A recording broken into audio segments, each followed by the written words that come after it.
Kinong panya kibel jong ka jela Meghalaya kila penpau baka jingtmu ban pentri kami ka rukam thamai ka batip kum ka digital addressable systems kat kum ka jingbetha jong ka sarkar India hadin bela penthamai ka section 4A jong ka Cable Television Networks Regulation Act nadu ka kalai pui trik no pra mentau snem kanwan ra ki bubun ki jing lada omyo ya ka jingatri lang na sarkar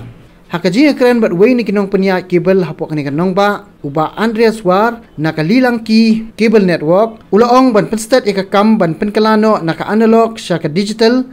kan bha shibun na kabentau pai ba Henry ban penulong yamenta dan kam ka jingkersya naka sarkar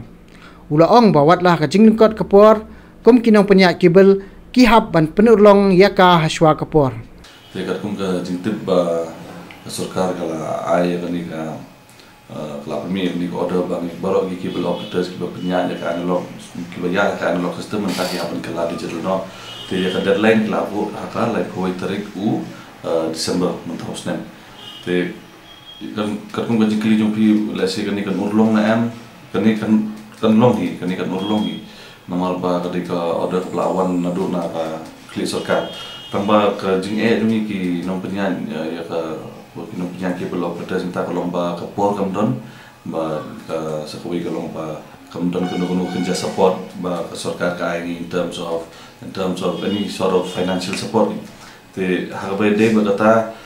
pindakin there are two sides to it kawai kalomba in digitize ka bahas bun en amta u ba normal ba then every channel will be paid for kin siutan nam tak tu channels ki ba ki habban ki ko abun pay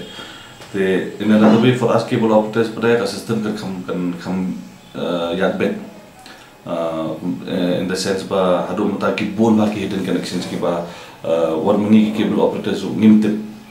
tamalasa ngindala digitalize para will know exactly how many viewers ngidon in the market accordingly that will long ta ka system kan long systematic kan yat bet but then again pinda perkhat bha pare kata ka jing push jo sarkar pa menta klalong no apa sindat ka akwar within 6 to 7 months the last meeting balong huni nai balale kasuang kan sindat ba pihab ya digitize yang system by the 31st of December ki bamla ban convert to digital system suar like koi December te kin haban khangno ka analog system joki and then gumang yang menang stress yang sisi ngi kepada sarkar at least in some sort of financial support in terms of loans. If not loans also, then if ladage kat I lat ke sarkar ban I posu ini sekian hak meeting ke ada pun kene berkat try de kibon ki kibol operators ki belakang part ki belakang show ya kata kapor ndre ki ompa time is not an option 31st of December is the deadline but in terms of to go digital they matharai all the cable operators hang have positive mata they all get up, we are all prepared just financial factors are a bit of a hurdle otherwise other than that we should go ahead with the system one of our biggest plus point as local cable operators Colomba we need on yaki local channels lo jong club ki local channel juni nginum la un survive ka ni market nei tamba ka ba sukma Colomba ho lasa indang nila long digital ru kini ki local channels also will be incorporated tamba at a cost but can there will be a huge cost to bear because to incorporate the local channels there will be a new system that we have incorporate at a cable system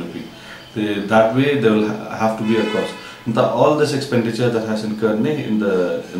for the cable operators none of this there has been no financial support at all. The government has just given us ultimatums to fulfill and deadlines. In terms of help, in terms of support, in terms of leniency, in terms of financial loans and all that, also there has been nothing comes on again. At least